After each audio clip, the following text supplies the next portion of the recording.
안녕하세요. 답 없는 인간과 결혼했다가 지옥에서 빠져나온 저의 이혼 이야기를 해볼까 합니다. 애초에 결혼한 것부터가 잘못된 선택이었지만 그래도 더 늦기 전에 새 출발을 결심했기에 지금은 잘했다고 생각합니다. 저는 그냥 평범한 중소기업 대리였고 남편은 자영업자였습니다. 둘 다 직장인이었을 때 만나 결혼한 건데 신혼 때 남편이 말도 없이 회사를 관뒀습니다.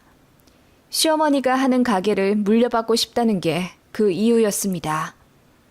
어머님은 번화가 한 구석에서 작은 고깃집을 운영하고 계셨는데 나름 잘 되었어요.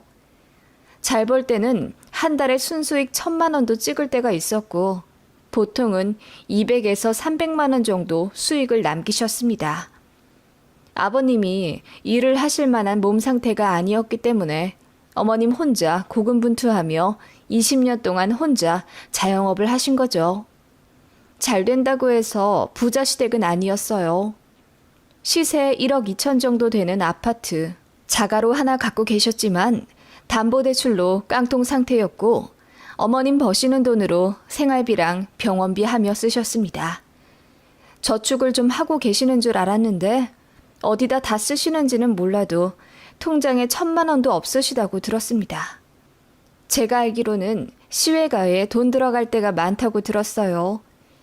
시외 삼촌께서 돈 사고를 많이 치셔서 그거 갚아주시고 남편의 외할아버지가 생전에 노름을 하셔서 친구분들께 빚을 많이 지고 돌아가셨는데 그걸 저희 시어머니가 반절 갚아주셨다고 들었고요. 그런데 시어머니도 주식하시는 것 같더라고요. 남편이 얼마 벌었냐고 물으면 인상 찌푸리시는 걸로 봐서 거의 다 날리신 것 같지만요. 비싼 가방이나 옷도 없는데 돈이 없으신 걸 보면 그런 식으로 번 돈을 다 까먹으며 사시는 것 같았습니다. 그래서 장남 결혼하는데 돈 한 푼 안 대주셨겠지요. 기대한 건 아니지만 처음부터 딱 잘라 우린 돈 없으니 니들끼리 알아서 먹고 살으라 하셨습니다. 저희 친정도 자영업 하시지만 알뜰살뜰 돈 모아 집도 현금도 많이 보유하고 계세요. 자식들한테 나눠주진 못할 망정 패끼치고 싶지 않다며 정말 열심히 모으셨습니다. 그래서 저 결혼할 때 5천만 원 주신다는 걸 제가 안 받았어요. 시댁에서도 안 받았는데 뭐 하러 받나 싶어서요. 남편도 당시에는 수긍하더니 결혼하고 나서는 저더러 너무 계산적이라고 하더군요. 장인어른께서 주신다는 돈을 굳이 거절할 필요가 있어? 우리 집에서 안 받았다고 너네 집에서도 안 받는 건 너무 속물 같은 계산이지. 누가 주시건 간에 감사하게 받고 둘이 잘 먹고 잘 살면 되는 것 아니야? 그렇게 말한 남편에게 좀 어이가 없었습니다. 왜냐하면 남편은 결혼할 때 시댁에 이런저런 사정이 있어 좀 드렸다며 달랑 2천만 원 들고 왔고 저는 6천만 원이나 갖고 왔어요. 그런 상황에서 제가 친정에서 돈을 더 갖고 오면 그냥 신부 돈으로 결혼해 사는 거나 마찬가지잖아요. 당시에는 남편이 시댁에 돈이 좀 묶여 있어서 그렇다고 설명했기에 깊은 사정이 있나 보다 하며 이해했고 그저 사랑과 정 하나만 보고 결혼했어요. 제가 조금 더 해갔으니 남편도 저에게 미안해하고 더 잘할 거라고 생각했습니다. 그런데 그건 제 오산이더군요. 신혼집을 구하려 하는데 제 직장이랑 조금 더 가까운 곳이 신도시 비슷하게 발전하고 있어서 여러모로 조건도 좋아 거길 계약하자고 했더니 남편이 싫다더군요. 자기 직장이랑 가까운 곳을 해야 한다고 우기더라고요. 그래서 제가 어차피 맞벌이 해야 하며 사는데 그럼 자기가 더 일찍 와서 집안일 할 수 있겠어? 라고 물으니 그건 자신 없다는 식으로 말하더군요. 그저 제가 여자아이니 애 낳고 나면 관둘 가능성이 많아 오래 직장을 다녀야 하는 가장에게 맞춰야 한다고 하더군요. 그래서 그건 이직을 할 수도 있고 일단은 전세 계약이니 그럼 공평한 거리로 구해보자고 했습니다. 남편도 알겠다고 했고요. 그런데 시어머니가 그 얘기를 아들에게서 듣고 저에게 전화해서는 그래도 우리 아들 회사 쪽으로 구하는 게 낫지 않겠니? 다들 보면 남자 직장 쪽으로 더 가깝게 해서 구하던데 혹시 우리 아들이 너보다 돈 적게 해와서 그러는 거라면 우리가 돈을 대주려 한다. 라며 기분 나쁘다는 듯이 얘기를 하시더군요. 지금 생각하면 시모가 무례한 거지만 당시는 식 올리기 한 달 전이라 제가 새댁 특유의 그 여리디 여린 마음을 갖고 있었어요. 전화 통화 중이라 시모는 볼 수도 없는데도 제가 손사래를 쳐가며 아니라고 해명했고 절절매며 통화했던 기억이 납니다. 결국 집은 우리 부부 직장의 딱 중간쯤으로 정했네요. 그 동네는 인프라도 부족하고 다른 곳보다 덜 발달되어 지저분한 동네였지만 남편이 융통성 가지지 않고 무조건 중간을 고집해서 결국 그 동네로 계약했습니다. 지금 생각하면 남편과 어머님이 신혼집 위치를 이유로 기싸움을 했었던 것 같아요. 말도 많고 탈도 많았던 결혼 준비였고 과정에서 남편과 시댁에게 실망도 했지만 대부분의 여자들이 그렇듯이 파혼을 하는 용기까지는 없어서 그냥 밀고 갔었던 것 같아요. 결혼하고 나서 조율하면 되겠지 라는 생각으로 식을 올렸습니다. 그렇게 아웅다웅 지지고 볶으며 신혼생활했습니다. 그 와중에 어머님은 자꾸 돈을 달라고 하셨어요. 결혼식 올리고 돈 남지 않냐면서 처음에는 남편 쪽 축의금에서 반 떼달라고 하더니 나중에는 저한테도 직접 전화를 해서 임대료 핑계대고 고기 도매값 핑계대며 10만 원, 20만 원씩 빌려달라 하시더군요. 소액이라 흔쾌히 빌려드렸는데 나중에는 점점 금액이 커지더니 200만 원까지 얘기를 하셨어요. 그래서 안 된다고 했더니 어머님이 알겠다고는 하시고는 제 남편에게 전화해서 울고불고 하셨나 봐요. 돈이 없어서 딸같이 생각하는 며느리에게 손 좀 벌렸더니 거지 취급을 한다고 했다나? 남편이 시모 말만 듣고 서운하다며 그날 밤에 혼자 보란듯이 깡소주 까서 마시더군요. 그러면서 저 붙잡고 말하기를 엄마 가게가 요즘 잘 안 된대. 아들 결혼하고 나서 그렇게 된 게 아무래도 이상해서 점집에 가보셨다는데 점쟁이가 하는 말이 운이 우리 쪽으로 가서 그렇다고 했대.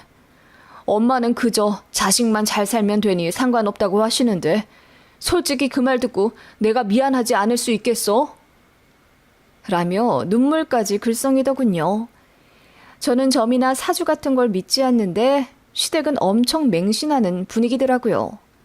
남편도 저랑 연애할 때 사주 카페 가자고 몇 번 얘기하긴 했는데 그냥 재미삼아 본 거였지 철석같이 믿을 줄은 몰랐어요. 여튼 남편이 그렇게 이야기하며 지금 시어머니가 필요한 돈은 200만 원인데 다만 100만 원이라도 드리자고 저에게 부탁하더군요. 그래서 제가 앞으로도 계속 돈 달라고 하시면 어떡하냐고 했더니 남편이 그건 자기가 책임지고 맡겠다고 하더군요.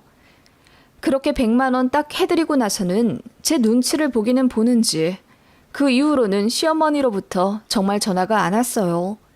대신 남편이 툭하면 시어머니 도우러 가게 간다고 하거나 일 끝나면 우리 집에서 주무시고 가시라고 모셔오곤 했습니다. 어머님 가게가 저희 신혼집이랑 차로 30분 정도 거리였거든요. 남편은 결혼하고 나서 자기가 총각 때 엄마를 제대로 보살펴드리지 못한 게 너무 죄송하게 느껴진다고 했어요. 이래서 남자들이 결혼해야 철드는 거라고 하는구나. 왜 그동안 우리 엄마 불쌍한 게 안 보였는지. 당신이랑 데이트하러 다닐 때 우리 엄마도 좀 불러서 같이 맛있는 거 먹고 다닐걸. 라고 하더군요. 너무 경악스럽더라고요. 그래서 내 남자친구가 나랑 데이트할 때마다 본인 어머니 불러왔으면 바로 헤어졌을 거라고 하니 농담인 줄 알더라고요. 어차피 이렇게 가족될 사이였는데 진작 친해졌으면 같이 효도하고 좋았을 거라면서요. 어이가 없더군요. 아무튼 그렇게 시도 때도 없이 어머님을 신혼집에 모셔오니 저는 편하게 있다가도 벌떡 일어나 야식이라도 차려야 했고, 어머님이 주무시고 가신다고 하면 잠자리도 받으려야 했습니다. 정작 어머님을 모시고 온 남편은 딱 거기까지가 제 할 일이었던 것처럼 소파에 드러누워 있었고요. 제가 어머님 차 내어드리고 야식 만들어드리고 잠자리 펴드리고 다 했습니다. 그런 일이 반복되니 남편에게 불만이 쌓였고 점차 싸우게 되었어요. 제가 큰 소리 내면 남편이 눈치 보고 한동안 어머님 안 모셔오다가 제 기분이 좀 풀렸다 싶으면 다시 어머님 모시고 오고 그러더라고요. 안 그래도 회사 일로 고된 하루를 보내다 집에 오면 쉬고 싶은데 일주일에 한두 번은 꼭 시어머니가 집에 오시니 스트레스 받더라고요.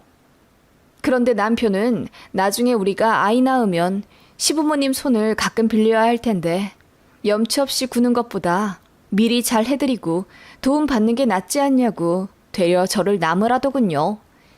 남편이 말을 참 잘해요. 그래서 저도 그런가 하며 넘어간 적이 많고요. 지금 생각하면 가스라이팅 받으며 살았던 것 같기도 하네요.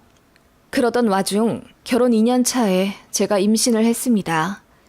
지지고 볶고 살아도 그 와중에 애는 생기더군요. 남편과 이제 싸우지 말고 우리 세 가족 행복하게 잘 살아보자고 다짐도 했습니다. 그런데 이 인간이 저에게 말도 없이 회사를 관두었습니다.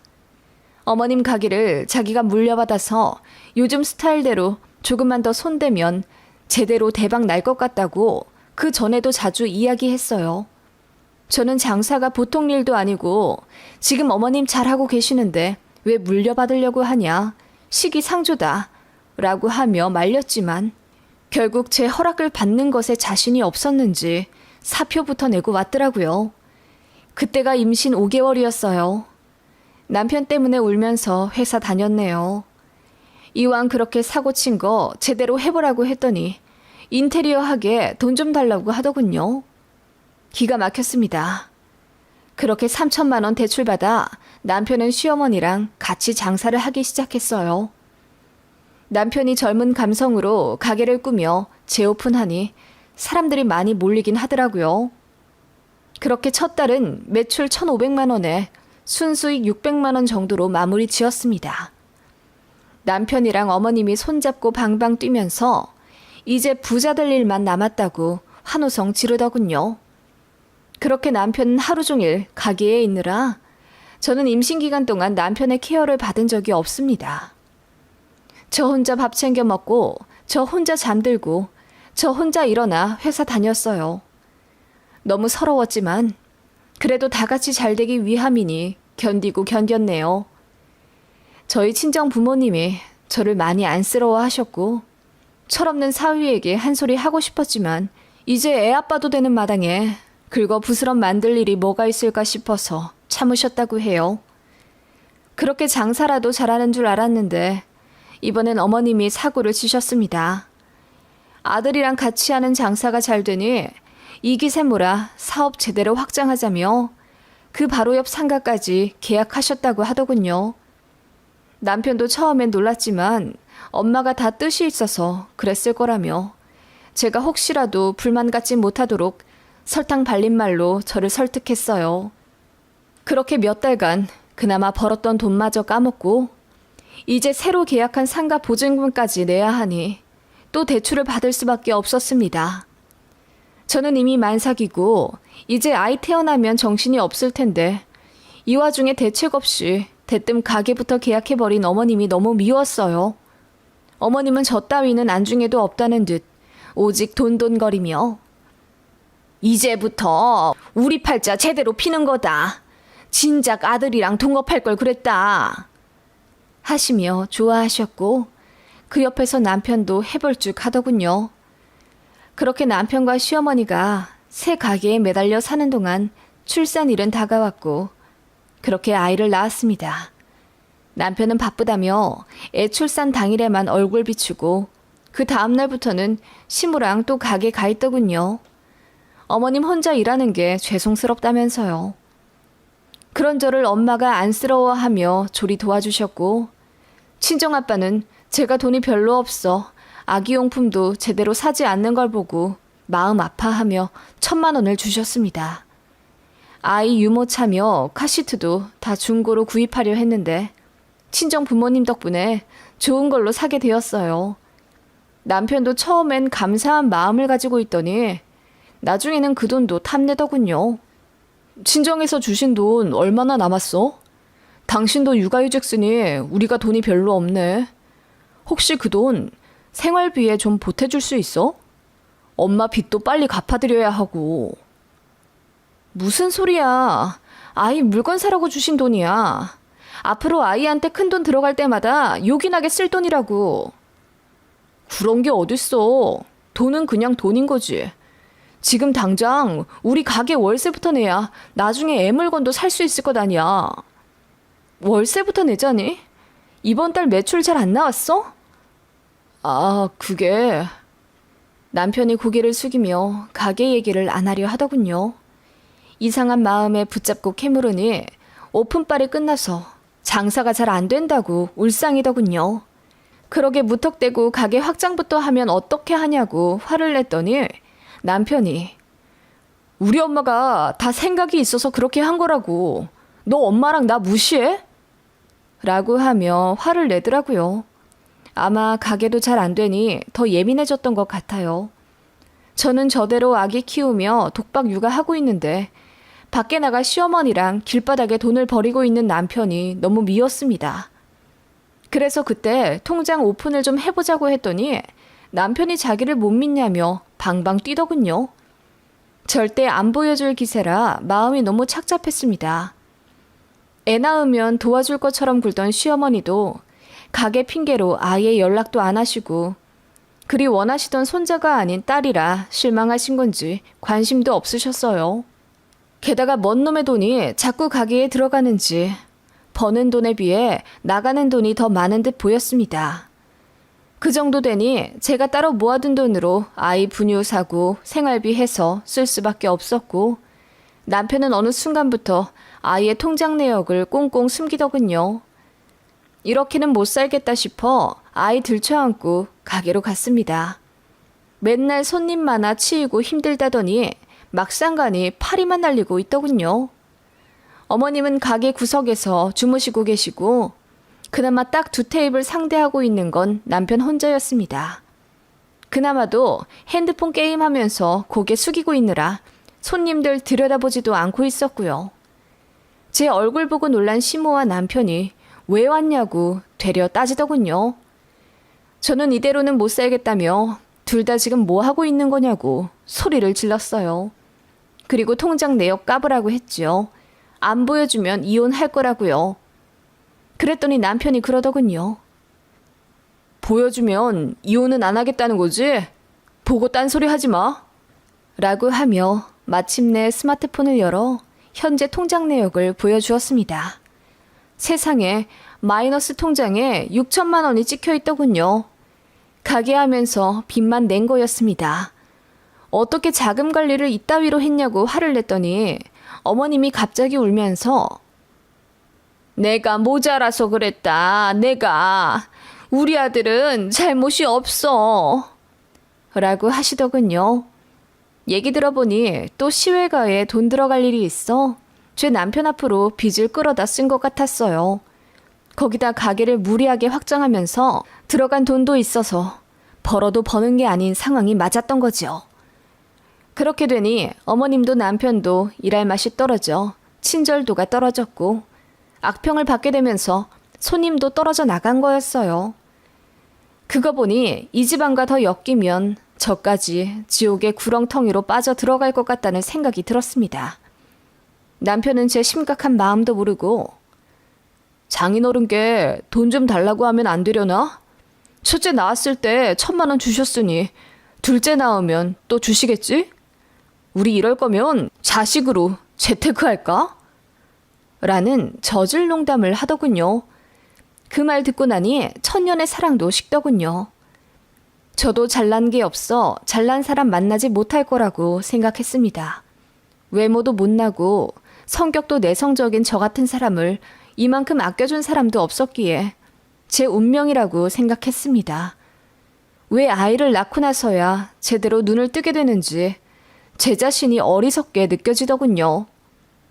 저는 잘나지 않은 사람이지만 이렇게 살 만큼 못난 사람은 아니었습니다. 그걸 그 순간 깨닫게 되더군요. 그래서 이혼하자고 했습니다. 시어머니 있는 앞에서요. 그랬더니 둘 다 눈이 튀어나올 듯 동그랗게 뜨면서 그게 무슨 말이냐고 펄쩍 뛰더군요. 어머님은 더 오버액션하며 다 자기 때문이니 자기가 나가 죽겠다고 뒤로 넘어가셨고, 남편은 그런 어머님 말리느라 눈물바람이었고요. 저는 그대로 이혼하겠다고 돌아섰습니다. 남편이 적반하장으로 나오며 애 딸린 이혼녀로 사는 게 쉬운 줄 아냐고 비아냥대더군요. 그 말 들으니 신기하게 더 힘이 나더라고요. 그 와중에 참 잘된 것은 신혼집 전세 계약을 제 이름으로 하였고 대출금 갚은 내역도 다 제 이름이라 재산 분할하기 깔끔하더군요. 남편이 이혼 안 하겠다고 버티길래 소송 걸었습니다. 오랜 시간 동안 재판하느라 많이 힘들었지만 변호사님 덕분에 잘 끝냈어요. 말도 없이 회사 관두어 임산부 혼자 생계 책임지게 한 점, 큰돈 들어가는 일마다 상의 없이 대출받은 점, 육아에 참여 안 한 증거 등을 내세워 남편이 유책 배우자가 되었고 위자료로 2천만 원, 양육비 매달 80만 원 받기로 결론 났습니다. 그리고 한부모 명목으로 넣은 청약이 당첨되어 아이와 제대로 된 아파트 들어가 지금까지 잘 살고 있고요. 다행인 점은 아이가 워낙에 건강 체질이라 저 혼자 워킹맘 하면서 발 동동거릴 일이 거의 없었다는 점입니다. 지금은 초등학교 3학년인데 아빠 없이도 밝고 건강하게 잘 크고 있습니다. 어찌나 똑부러지는지 한글 따로 가르치지도 않았는데 5살에 혼자 떼었고 공부시키지도 않아도 알아서 잘하고 책을 워낙 좋아해 저 오기 전까지 도서관에서 책에 코박고 있습니다. 전 남편과 결혼한 것은 제 인생의 오점이었지만 제 아이를 얻은 것은 제 인생에서 가장 찬란한 빛이었습니다. 저도 아이를 위해 열심히 살다 보니 회사에서도 인정받아 지금은 팀장으로 일하고 있고요. 회사도 어느덧 많이 커서 중견기업을 향해 달려갑니다. 실수는 실수에서 그쳐야 합니다. 실수라는 걸 깨달았을 때는 좌절에만 빠져있지만 말고 빨리 그 자리에서 빠져나오는 게 중요한 것 같아요. 저 같은 분들이 계실까 하여 저의 이혼 이야기를 들려드려 봤습니다. 혹시 사이다 원하시는 분들이 계실까 해서 전 남편과 시모 근황도 알려드리자면 당연히 그 고깃집은 빚만 지고 망했고요. 그 이후로 김밥집을 하겠다고 창업했는데 그것도 잘 안 되는 것 같고 전 남편은 양육비 보내려고 투잡 뛰고 있다고 들었습니다.